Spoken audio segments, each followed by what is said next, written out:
প্রিয়, আমাকে ছাড়ার পর তুই নতুন কাউকে পাবি। আমার মধ্যে কমতি থাকা জিনিসগুলো তুই তার মাঝে খুঁজে নিবি।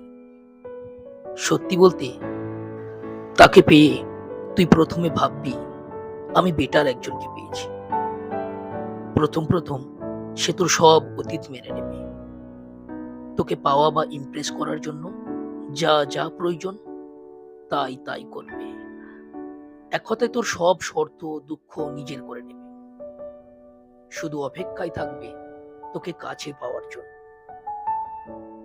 আর যেদিন তুই তার হয়ে যাবি, তারপর তুই মানুষটাকে চিনবি। কিছুদিন পর সে তোর অতীত নিয়ে কথা শোনাবে। নিমেষেই তোর প্রতি তার ভালোবাসা উধাও হয়ে যাবে। তোর প্রতি মানসিক অত্যাচার বাড়বে। ফলে দুজন দুজনের থেকে আলাদা হওয়ার চেষ্টা করবে।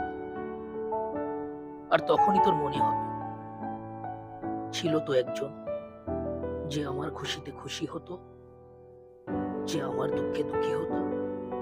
আচ্ছা, তখন কি সেই হাত তোকে খুঁজবে? কি জানি।